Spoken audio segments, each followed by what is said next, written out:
لا حول ولا قوة إلا بالله العلي العظيم. أعوذ بالله من الشيطان اللعين الرجيم. بسم الله الرحمن الرحيم. الحمد لله رب العالمين.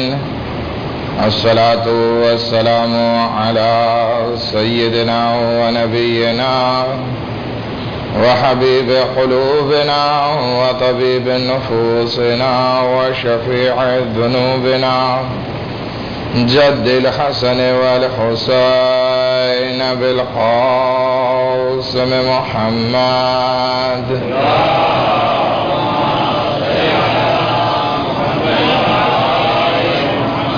وأهل بيته الطيبين الطاهرين المعصومين المظلومين ولعنة الله على أعدائهم أجمعين. أما بعد فقد قال رسول الله صلى الله عليه وآله وسلم: بسم الله الرحمن الرحيم. إياك واللجاجة فإن أولها جهل وآخرها الندامة. एक दुरूद पढ़े मोहम्मद व आले मोहम्मद पर।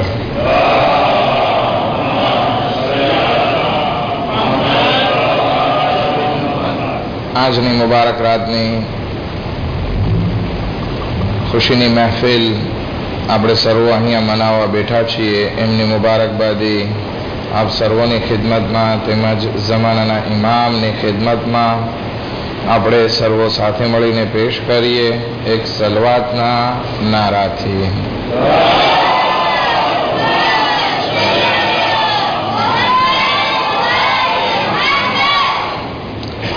નોર્મલમાં હોવું એ જોઈએ કે આજે સકીના બિન્તુલ હુસૈનની વિલાદતની રાત આપણે મનાવી રહ્યા છીએ, તો એમના ફઝાઇલ અથવા અહલે બૈતના ફઝાઇલ આપની સમક્ષ રજૂ કરું. પરંતુ ગઈકાલે જે મૌઝૂ આપની સમક્ષ રાખ્યો હતો, હઠ અને જીદ ઉપર, અને વાયદો કર્યો હતો કે આ મૌઝૂને હું પૂરો કરીશ. લગભગ 2 મજલિસ હતી આ બાબતે. તો આજે આ બીજી મજલિસને આપની સમક્ષ રજૂ કરું છું. પરંતુ એ પહેલા ખાનદાને અહલે બૈત તરફ આપણે નજર કરીએ તો દરેક એક્ઝામ્પલ, દરેક નમૂનાઓ એવા મળશે કે જેને આપણે આપણી જિંદગીમાં ઉતારી શકીએ છીએ. અહલે બૈતના ઘરમાં દીકરીઓને એટલું જ માન મળતું જેટલું દીકરાઓને મળતું. અને દીકરીઓ માટે કહેવામાં આવે છે કે એ રહેમત છે, અલ્લાહની દયા છે. જેને અલ્લાહની દયા હોય ખુદાવંદી આલમ એને દીકરી અદા કરે છે. કારણ કે રસૂલની હદીસમાં છે કે દીકરી રહેમત છે અને દીકરાઓ નેમત છે. નેમત બાબતે સવાલ પૂછવામાં આવે છે અને રહેમત બાબતે સવાબ અદા કરવામાં આવે છે. ખેર, ઇન્શાઅલ્લાહ ખુદાવંદી આલમ બધાને આ દીકરીની દૌલત નસીબ ફરમાવે, અથવા જો જે લાઔલાદ છે એને સાહેબ ઔલાદ કરે. પરંતુ ખાનદાને અહલે બૈતમાં જનાબે સકીનાની વિલાદત એક નાનકડી ઉંમર છે 6 વર્ષની, પરંતુ એ ખાનદાનમાં એનો જન્મ છે કે બહુ ફઝાઇલ તો સામે નથી આવતા, પરંતુ જ્યારે મુસીબતો એમની ઉપર પડે છે તો એ પણ મોટી બીવીઓની જેમ સબ્ર કરે છે અને પોતાના બાપની મોહબ્બતને યઝીદ સામે, ઇબ્ન ઝિયાદ સામે જાહેર કરે છે. ટૂંકમાં કહીએ તો આ ખાનદાને અહલે બૈત અલૈહિસ્સલામના બચ્ચાઓ પણ આપણા માટે એક દર્શ મૂકીને જાય છે. જેવી રીતે જનાબે ઝૈનબ સલામુલ્લાહ અલૈહાએ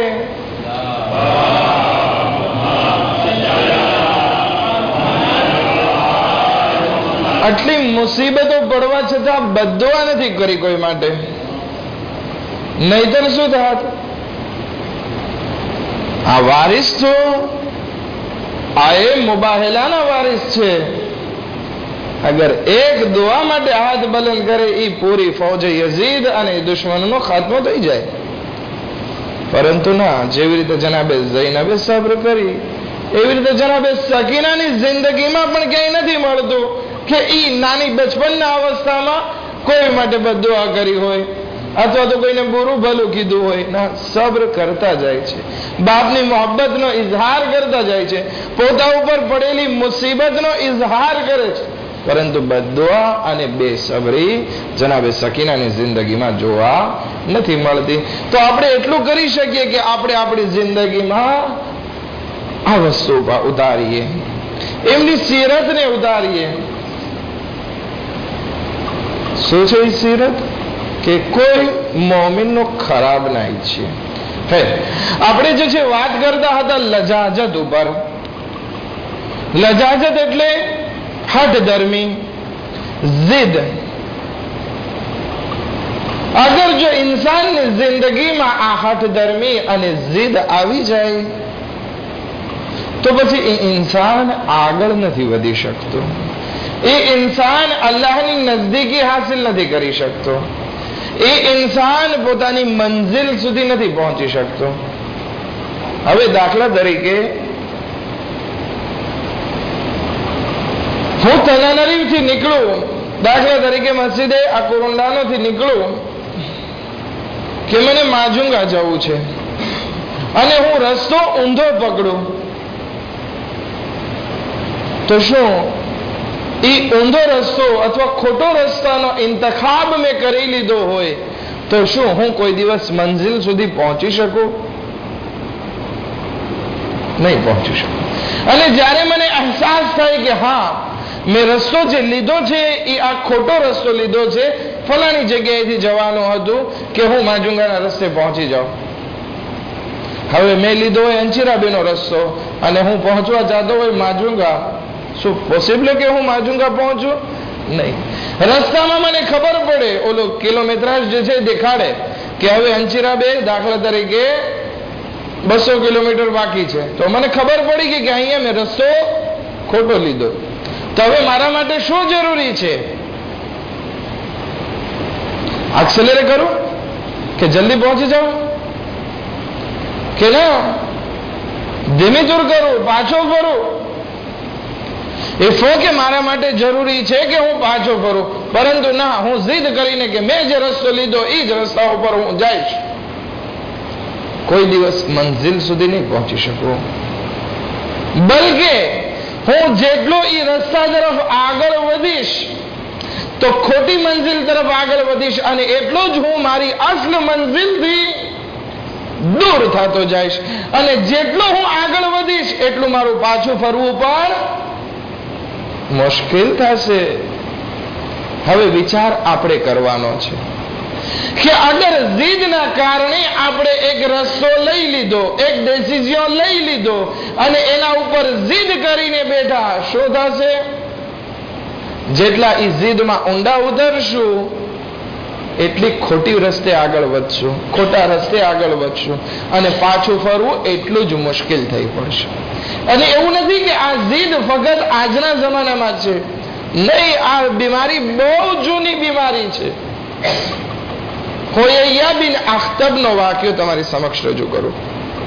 હોયૈયા બિન અખ્તબ જે છે યહૂદીઓનો સરદાર, આલિમ, મોટો જાણકાર બધા મઝહબનો, એ એના ભાઈની સાથે મદીના આવે છે કે જેથી એ તહકીક અને રિસર્ચ કરે કે જેણે નબુવતનો દાવો કર્યો છે મુહમ્મદ બિન અબ્દુલ્લાહ સલ્લલ્લાહુ અલૈહિ વસલ્લમ,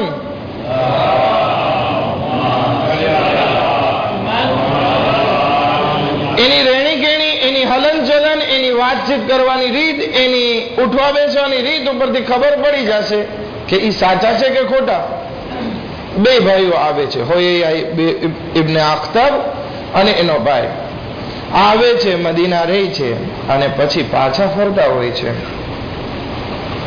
ત્યારે એનો ભાઈ પૂછે છે કે તને શું લાગ્યું રસૂલની જિંદગીમાંથી?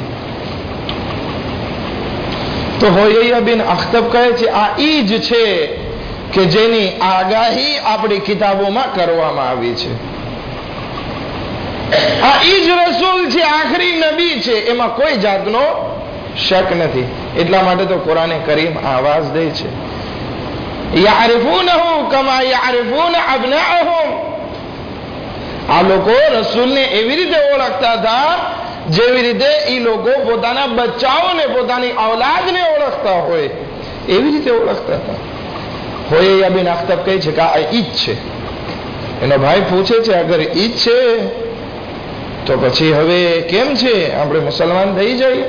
ના ના ના ના ના, મુસલમાન નથી થવું. કેમ? આ ઈજ નથી? તો કે ઈજ છે પણ હું નથી ચાહતો કે નબુવત આલે ઇસ્હાક માંથી નીકળી અને આલે ઇસ્માઇલ માં ચાલી જાય. કારણ કે હઝરતે મૂસા અલૈહિ ઇસ્લામ જનાબે ઇબ્રાહીમ ના દીકરા ઇસ્હાકની નસ્લમાંથી છે. ઈસા ઇસ્હાકની નસ્લમાંથી, પરંતુ રસૂલે ખુદા જનાબે ઇસ્માઇલની નસ્લમાંથી. બંને ભાઈઓ ઇસ્હાક ને ઇસ્માઇલ, પરંતુ નથી ચાહતો કે ઇસ્હાકની નસ્લમાંથી નીકળી અને નબુવત ઇસ્માઇલની નસ્લમાં જાય. આ જીદ ઉપર ડટી રહી છે અને યહૂદી ધર્મ ઉપર બાકી રહી છે. ફક્ત પોતાની જીદ હોય તો ચાલો, ઈ એક જહન્નમી જો આપણને શું લેવા દેવા.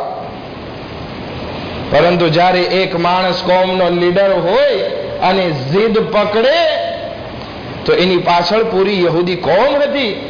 અગર પોતે મુસલમાન થઈ ગયો હોત તો એના થકી કેટલાની હિદાયત થઈ શકતી હતી. પરંતુ જ્યારે કોઈ મોટા માણસો, એક ફામીના વડીલ કોઈ જીદ ઉપર ઉતરી જાય તો બીજા બધા એને સપોર્ટ કરે છે એના ફામીના, અને ઘણી વખત ઈ જીદમાં ખોટો હોય તો બધો ગુનાહ એના માથે પણ પડે છે. માટે વિચાર કરવાનો છે કે આપણે કઈ જીદ તરફ આગળ વધી રહ્યા છીએ અને એનો અસર શું થાય. આપણે જીદ કરી એનો અસર શું થાય? એનો અસર ઈ છે કે ઇન્સાન હક વાતને કબૂલ નથી કરી શકતો, અને જ્યારે હક વાત કબૂલ નથી કરતો તો એની સુધારણા અને ઇસ્લાહ નથી થઈ શકતી. હવે માણસની ઇસ્લાહ ક્યારે થાય, સુધારણા ક્યારે થાય? જ્યારે જિદ્દી ના હોય ત્યારે. ઇન્સાન જન્નત સુધી ક્યારે પહોંચે? પોતાની જાતની સુધારણા કરે ત્યારે. પરંતુ જે માણસ સુધારવા ના ચાહે, જીદ પકડીને બેસે, હક વાતને કબૂલ ન કરે, શું થશે? હક વાતને કબૂલ ના કરવાના કારણે એ ઇન્સાન પોસિબલ જહન્નમની ખાણ તરફ જે છે એ આગળ વધી શકે છે. હવે આપણે એના કારણો તરફ જઈએ કે ક્યાં એવા રેઝો છે, ક્યાં એવા કારણો, રીઝન છે જેના કારણે ઇન્સાન હઠ ધર્મી ઉપર ઉતરી આવે છે.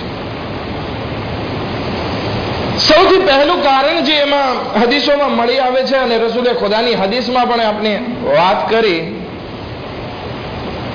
ઇય્યાક વલ્લજાજા ફઇન્ન અવ્વલુહા જાહલુન. નાદાનીના કારણે, અભણતાઈના હિસાબે આ જીદ આવે છે. અગર જો આ અભણતાઈ આપણા સમાજમાંથી નીકળી જાય તો આ જીદનું પ્રમાણ પણ બહુ ઓછું થઈ જાય છે. એટલા માટે તો આપણે ભાર આપીએ છીએ ને કે આપણી ઔલાદોને ભણાવીએ, આપણે આપણી ઔલાદોને એજ્યુકેશન આપીએ, મદ્રેસાની તાલીમ આપીએ. શું કામ? કે જેથી આપણા બચ્ચાઓ હઠ ધર્મી ના પકડે. પરંતુ આપણા સમાજમાં હઠ ધર્મી વધારે હોવાનું કારણ શું? અભણતાઈ. જાણતા નથી કે કઈ દિશામાં આપણે આગળ વધી રહ્યા છીએ. રસૂલે ખુદા પણ પોતાની આ હદીસમાં બયાન કરે છે એનું મૂળ કારણ તો અભણતાઈ છે, જે હાલત છે. શૈતાનની આપણે વાત કરીએ, હઝરતે આદમનો સજદો ના કર્યો, જ્યારે કે સૌથી મોટો ઇબાદત ગુજાર હતો. કેટલો મોટો ઇબાદત ગુજાર? જમીન ઉપર કોઈ એવી જગ્યા ખાલી નહોતી કે જ્યાં શૈતાને સજદો અલ્લાહની બારગાહમાં ના કર્યો હોય. અને એટલો મર્તબો ખુદાવંદી આલમે આપ્યો કે એને આસમાન ઉપર બોલાવી લીધો, ફરિશ્તાઓની સાથે ઇબાદત કરવા લાગ્યો. એટલે સુધી કે ફરિશ્તાઓનો સરદાર બની ગયો, શેફ. કોનો? ફરિશ્તા કે જે માસૂમ છે, પરંતુ માર ક્યાં ખાધી? બધા વાક્યો સાંભળેલો છે ને, કુરાનમાં પણ ઘણી જગ્યાએ આ વાક્યો બયાન થયો છે, દર્શરૂપી છે. માર ક્યાં ખાધી? ખુદાએ સજદાનો હુકમ આપ્યો, સજદો ના કર્યો. અહીંયા માર ખાધી હોય તો પોતાની અભણતાઈના હિસાબે. શું અભણતાઈ હતી એની? એ વિચાર એમ કરતો હતો કે આ માટી કરતા આગ અફઝલ છે, બહેતર છે. જ્યારે કે ઉલમાઓ 6, 7 અથવા 10 કારણો બયાન કરે છે કે ના, આગ બહેતર નથી, માટી બહેતર છે. હવે પોતાના મગજમાં એક ભૂસું ભરાઈ ગયું હતું કે આગ જે છે, તાપ જે છે, એ માટી કરતા બહેતર છે. એ ભૂસું મગજમાં લઈને બેઠો. ખુદાવંદી આલમે કીધું સજદો કર, તો ના, જીદ પકડીને બેઠો, હું નહીં કરું. એટલે સુધી કે રસૂલે ખુદાના જમાના સુધી આ શૈતાને જીદ પકડી. એક વખત આવે છે રસૂલ પાસે કે મારી તોબા થાય, તો કે હા, તોબા કરવાની પહેલી શરત એ છે કે આદમની કબ્ર ઉપર જઈને સજદો કરી આવો, તોબા કબૂલ થશે. પરંતુ શું, હજી જીદ પકડીને બેઠો છે અને પોતે ગુમરાહ થાય છે, બીજાને સાથે લઈ ડૂબે છે. જીદમાં પણ એવું જ છે. પોતાની અભણતાઈના કારણે પોતે તો ડૂબે છે, સાથે હોયૈયા બિન અખ્તબની જેમ પોરી યહૂદી કોમને લઈ ડૂબે છે. આ છે જીદ. બહુ ખતરનાક છે, બહુ દાંશની વસ્તુ છે. આપણને એમ થાય કે ના, સેમ્પલ વસ્તુ છે. નહીં.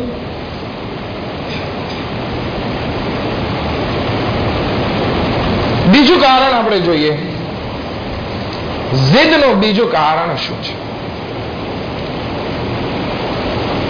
જ્યારે કોઈ ઇન્સાનને અવારનવાર ટોકવામાં આવે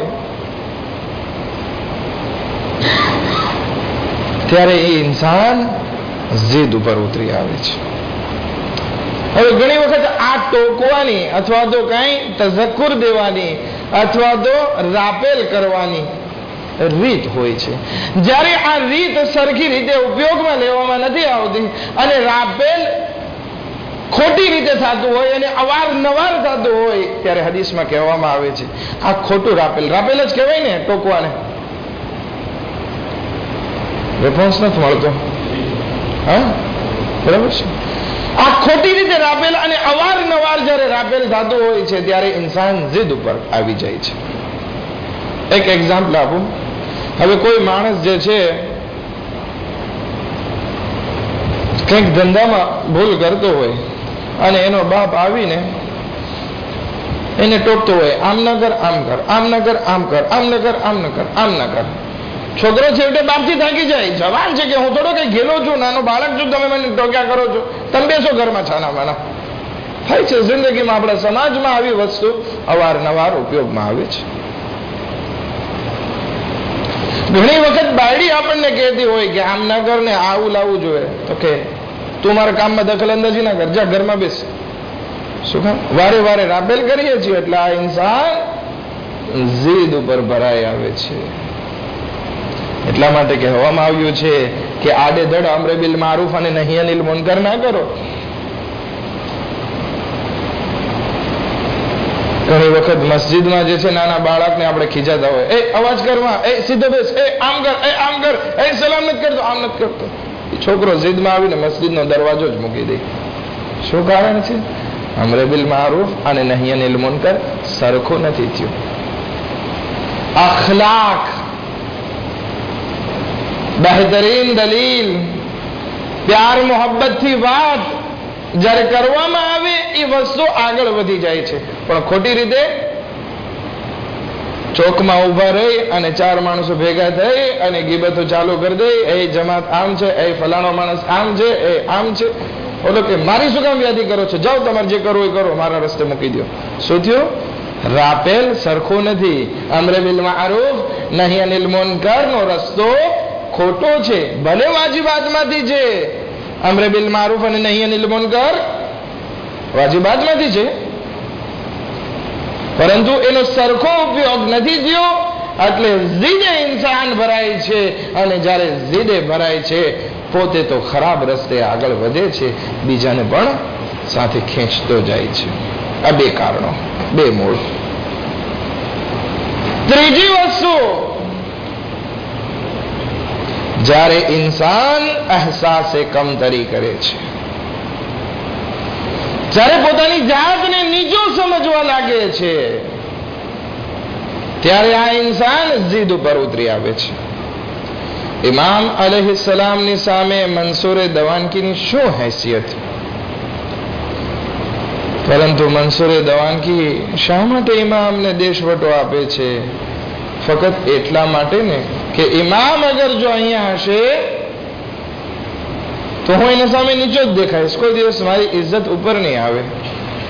તો આ નીચું નથી નમવું એટલા માટે જીદે ભરાય છે, ઇમામથી દુશ્મની લઈ બેઠે છે.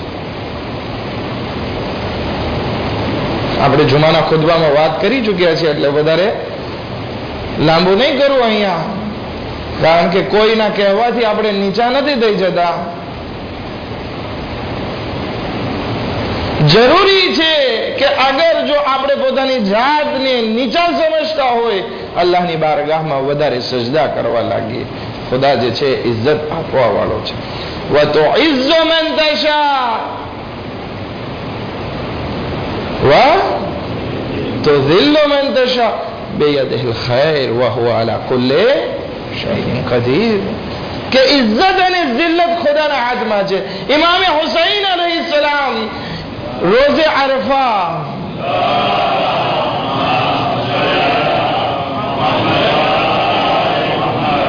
બયાન ફરમાવે છે દુઆએ અરફામાં કે હે ખુદાયા, અગર તું કોઈને ઇજ્જત આપી દે તો એને કોણ જલીલ કરવા વાળું છે, અને જેને તું જલીલ કરવા ચાહે તો એને કોણ ઇજ્જત આપી શકવાનું છે.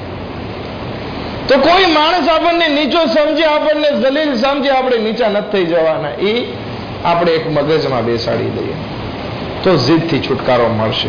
પરંતુ જ્યાં હકારતનો હું નીચો થઈ ગયો, એ ઓલો મને બોલ્યો, શા માટે બોલ્યો? જ્યારે આ જીદ આવી જશે, કામ બગાડશે, ઘરવાસ બગાડશે, ફિતના ફસાદ બરપા કરશે. ચોથી વસ્તુ હદીસમાં મળી આવે છે કે જ્યારે ઈરાદા નબળા હોય અને ઘમંડ હોય, ઈરાદો નબળો છે, પોતાના ઈરાદા નબળા છે, એના કારણે એની કોઈ વાત માનવામાં નથી આવતી. પોતે કંઈ કરવું છે તો ઈ કરી નથી શકતો, તો ઈ જીદે ભરાય છે કે અત્યાર સુધી મારી વાત કોઈ માનવામાં નથી આવતી, હવે તો મારી જ વાત. ઈરાદા નબળા હોવાનું કારણ છે. તો પહેલેથી જે છે એ તરબિયત ખાસ એવી કરવામાં આવે કે એ બચ્ચાના ઈરાદા નબળા ના થાય. હવે ઈરાદા નબળા થવાના કારણો શું છે? છોકરાને મારવું એ એના ઈરાદાને નબળા કરે છે. સિવાય કે ખોટા રસ્તે હોય ક્યારેક મારી લીધું સેબો, પરંતુ ખોટી રીતે હાથ ઉપાડવું, અવારનવાર ખીજાવવું, આ બચ્ચાને ડરપોક બનાવે છે, એના ઈરાદા નબળા બનાવે છે, અને પછી દીકરો જીદ ઉપર ઉતરે છે. અને જેમ જેમ મોટો થતો જાય એમ એની જીદ વધતી જાય છે, કારણ કે પહેલેથી એના ઈરાદા નબળા રહી ગયા, કારણ કે ફેબલેસ રહી ગઈ, ડર રહી ગયો એના દિલમાં, હું આ કરીશ તો આમ થશે. તો ધ્યાન રાખવાનું છે તરબિયતમાં. એટલા માટે તો એટલી બધી કિતાબો લખવામાં આવી છે કે જેનાથી તરબિયત સરખી થાય, છોકરા નબળા ઈરાદા વાળા ના આવે, મહકમ ઈરાદા. આપણે અત્યારે જે છે સિરાતે મુસ્તકીમ ઉપર બાકી નથી રહી શકતા, એનું એક કારણ શું? વિલ પાવર ઓછો છે. વિલ પાવર શું કહેવાય ફ્રેન્ચીમાં મને નથી ખબર. કોન્ફિડન્સ, આત્મવિશ્વાસ ઓછું હોય, હિંમત ઓછી હોય. નહીતર અગર જો આપણે ઠાની લીધું કે ના મારે સિરાતે મુસ્તકીમ ઉપર બાકી રહેવું છે, ભલે ગમે એટલા સિક્લોન પસાર થાય ના, પરંતુ મારી પાસે આત્મવિશ્વાસ નથી, મારા ઈરાદા નબળા છે, આજે હું આલું છું, વળી પાછો બીજા રસ્તે, વળી પાછો આવું, વળી પાછા ત્રીજા રસ્તે. તો આ ઈરાદા નબળા હોવાના કારણે ઇન્સાન જીદ ઉપર ભરાય છે. અને પાંચમી વસ્તુ, શા માટે જીદે ભરાય છે ઇન્સાન? રાહત તલબી. મને પતરોપણું ખપે, આરામ ખપે. અગર જો હું મારી જીદને મૂકીશ, આ કંઈક નમીશ અથવા તો જે હક વાતને કબૂલ કરીશ તો મારો આરામ ચાલ્યો જશે. એક એક્ઝામ્પલ, કોઈ ઇન્સાન શરાબનો આદી થઈ ગયો, એને કહેવામાં આવે ભાઈ શરાબ મૂકી દેતો, કે હું શરાબ મૂકીશ તો મારી ઓલી બહેતરીન મીઠી મીઠી નીંદર ચાલી જશે. તો એ પોતાના આરામ, પોતાના નશાને ના છોડવા માટે આ જીદ નથી મૂકતો. કોઈ ઇન્સાનને કહેવામાં આવે કે ભાઈ તો આ હરામ ધંધો મૂકી દે, હરામ ધંધાઓ જે કરે છે મૂકી દે, તો કે હરામ ધંધો નહીં કરું મારા ઘરમાં ક્લિમાટીઝર નહીં હાલે, કાત નહીં હાલે, બંગલા વિલા નહીં બને, કોઈ છોકરી નહીં આપે. તો આ રાહત તલબીના કારણે એ પોતાના ખરાબ રસ્તાને, ખરાબ ધંધાને એ આગળ વધારે છે. કેટલી વસ્તુ થઈ? 5 વસ્તુ. આ 5 એના મૂળભૂત કારણો છે. ક્યાં ક્યાં? પહેલી વસ્તુ જેહાલત, બીજી વસ્તુ અવારનવાર ખોટી રીતે કોઈને ટોકવામાં આવે, અમરે બિલ મારૂફ સરખો ના થાય. ત્રીજું, જ્યારે ઇન્સાન પોતે હકારતનો અહેસાસ કરે, જિલ્લતનો અહેસાસ કરે, બેઇજ્જતીનો અહેસાસ કરે. ચોથી વસ્તુ, જ્યારે એની પાસે વિલ પાવર ના હોય, ઈરાદા નબળા હોય, અથવા તરબિયતમાં ખામી રહી ગઈ હોય, અથવા ઘમંડ હોય, આ બધી વસ્તુ ઈરાદા નબળામાં આવે. અને પાંચમી વસ્તુ, જ્યારે ઇન્સાન રાહત તલબ થઈ ગયો, આરામ, એને કાંઈ બીજું નથી ખપતું, આરામ ખપે છે જિંદગીમાં, ત્યારે ઇન્સાન નબળા ઈરાદાનો અને જિદ્દી બની જાય છે.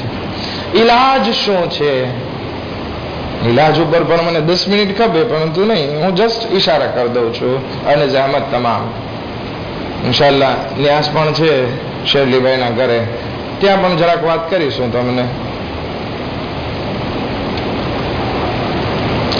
બીમારીની ઓળખ હોવી જોઈએ. આનો ઈલાજ કરવો છે ને. હવે જ્યાં સુધી આપણને બીમારી ખબર ન હોય કે મને શું થાય છે, શું પ્રોબ્લેમ છે, ત્યાં સુધી મારી બીમારી સરખી નથી થવાની. હવે દાખલા તરીકે મારી ક્યોરની રગ ભૂસે હોય, મને જરાક છાતીમાં દુખે, હાથ દુખે, અને હું એફેરાલ્ગન ઉપર એફેરાલ્ગન દબાવે રાખો, સારું થવાનું છે? નથી થવાનું. મને એસિડિક ગુદ એ હોય અને હું એફેરાલ્ગન ખાધે રાખું, નહીં સારું થાય. એફોઝિલોરિક ખપશે. તાંસિયોની બીમારી ખબર પડવી જોઈએ, તાંસિયો વધે છે તો એની બીમારીનો ઈલાજ થાય. એવી જ રીતે આ સુજેમાં છે, મને ખબર હોવી જોઈએ કે હું જિદ્દી છું, મને ખબર હોવી જોઈએ કે હું ક્યાં ક્યાં જીદ કરું છું. મારી બાયડી સામે હું જીદ કરું છું કે બાયડી સામે ક્યાં જીદ કરે, અથવા તો બાયડી સામે તો જીદ કરે ને, હા અમુક વસ્તુમાં કરે, વાંધો નહીં, પરંતુ ના, એને જીદ કરે કે તું દુકાને આવ ને તું જ ધંધો કર, હું રખડું ગામમાં. એવી ખોટી જીદ ખબર હોવી જોઈએ કે હું જિદ્દી છું. બચ્ચાઓ સામે જીદ કરે, બચ્ચાનો કઈક નીવો હોય છે, બધાના બચ્ચાઓનો નીવો. અમુક બચ્ચાઓ જે છે વેસુર વે લઈ આવતા હોય સ્કૂલમાં, ના, અમુક બચ્ચાઓનો નીવો ઈ નથી, એને જે છે દૂધસુર વે આવે છે, નથી એની મગજ યાદ શક્તિ એટલી. ખુદાએ બધાને એક સરખા તો નથી બનાવી. હવે આપણે આપણા છોકરાથી જીદ કરીએ કે ના તું પણ વેસુર વે લઈ આવો, અને દે ધનાધન તમાચા મારતા હોઈએ, જીદ થઈ આ છોકરા સામે. ભાઈઓ સામે જીદ, વારસો છે તું મને આટલું દે ને દે, અરે બાપા સરખું સરખું થાય. એમ ના હોય કે એક સાથે દઈને આપણે બે રસ્તા ઉપર આવી જઈએ. આપણને ખબર હોવી જોઈએ કે હું ક્યાં જીદ પકડીને બેઠો છું, તો એનો ઈલાજ શક્ય બનશે. તો આ બીમારીનો ઈલાજ શું? સૌથી પહેલો, મને ખબર હોવી જોઈએ કે હું ક્યાં જીદ કરું છું. બીજી વસ્તુ, પોતાની નસીહત કરે. હવે હું પોતાની જાતને બહુ સારો માનતો હોય, પોતાની જાતને નસીહત કરી શકવાનો? જાગો છો ને કે ફક્ત તમારી આંખો જ મારા સામે છે, બિચારે ચડી ગયા છો? ના, બસ પૂરી કરી મજલિસને. ઇન્સાન માટે જરૂરી છે કે પોતાની નસીહત કરે. આપણા પાંચમા ઇમામે મોહમ્મદ બાકર અલૈહિ સલાતુ વસ્સલામ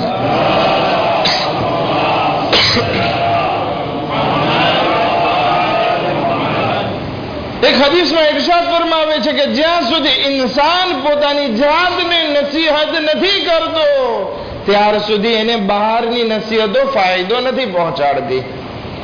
ભલે ને આગા સાહેબ 1 કલાક સુધી મિંબર ઉપરથી બોલી અને ગળું બેસી જાય, અશરા પડી અને એને થાકોડો લાગી જાય, અવાજ ફાટી જાય. આપણે તો અલ્હમ્દુલિલ્લાહ માજુંગામાં તો મેં સાંભળ્યું છે, મોહરમ મહિનામાં દિવસની 5-5, 6 મજલિસ થાય. હા, બરાબર છે ને? હું તો એક જ પડી શકું દિવસની. એક સલાવત પડે મોહમ્મદ વા આલે મોહમ્મદ પર.